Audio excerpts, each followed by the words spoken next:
Excellent! We have our sparse tensors fixed now after our remap keys function.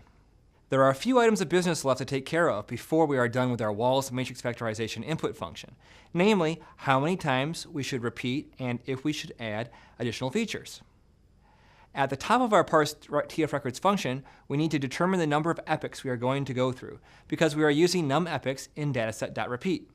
As usual, if we are in training, we want to cycle through the dataset over and over until the estimator reaches the number of trained steps. For evaluation, we want to run through the dataset only once. Usually, when we think about recommendation systems, we think of a model that recommends items to users, whether that is items to buy, places to visit, or movies to watch. But why should we always choose a user and return items? Couldn't we also provide the transpose since WALS solves both users and items simultaneously? We could be developing a targeting model. In such models, we might be trying to decide which users to send coupons for an item to, or who best to call for polling, etc. To flip our recommendations from users to items, we can add a feature to our input functions feature dictionary called WALS matrix factorization.projectRow. This is a Boolean tensor that, if set to true, will project rows, and if set to false, will project columns during inference. So now that we've gone through the entire input function, let's see how it fits in with the estimator. Here is our train input function, where we pass the train estimator mode keys so that we'll go an indefinite number of epochs through the dataset until we reach our number of train steps, calculated above. And here's our eval input function, where we'll go through the dataset only once. Remember, at the moment, WALS is a contrib estimator, so I'm using experiment and learn runner. The current implementation of WALS handles batching, but not distribution. When it is updated to also handle distribution, it will move to core. The goal is that all core estimators distribute to multiple machines without any code changes. Here's the call with an experiment to see the setup for WALS matrix factorization estimators.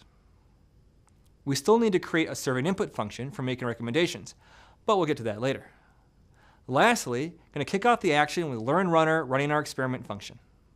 Using the WALS matrix factorization model, it is possible to predict the ratings between all items and users, if given the row and column factors.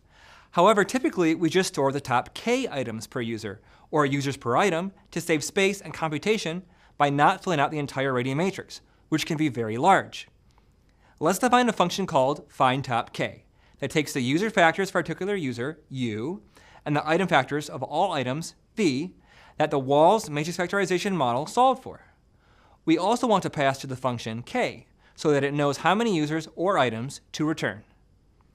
Instead of multiplying a vector from each factor matrix to get a specific user item rating prediction, as we did earlier in our user movie example, we can matrix multiply instead to get all of the ratings for the user.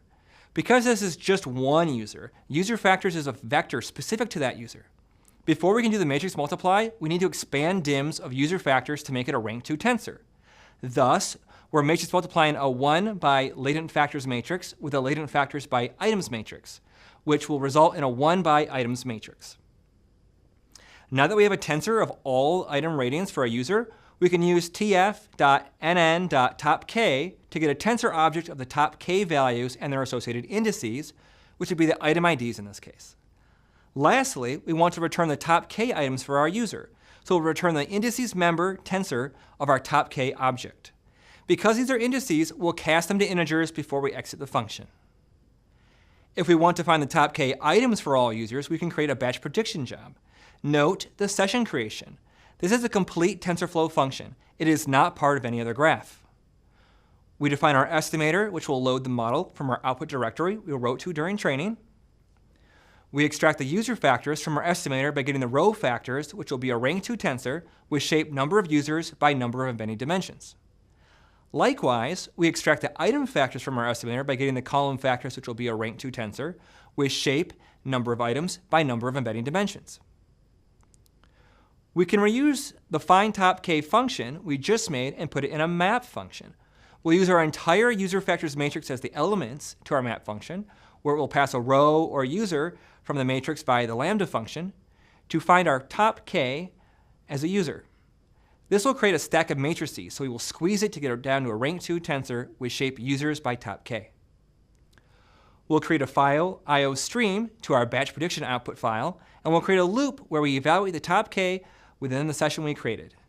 Each row in the file, in this case, will be a comma delimited string of the top k best items for that user. Let's now test your knowledge. We saw how to recommend the top K items for users, but what if we wanted to instead recommend the top K users for items? Which would be the correct change in our batch prediction function? Choose the answer that best fills in the blanks. The correct answer is B. Our changing argument through the lambda function to our find top K function will be an item for both. We will be matrix multiplying this item vector, which will expand dims into a matrix by the user factors matrix. Lastly, the elements we will be mapping from will be from our item factors matrix of shape number of items by number of embedding dimensions, where it will be pull a row per map from.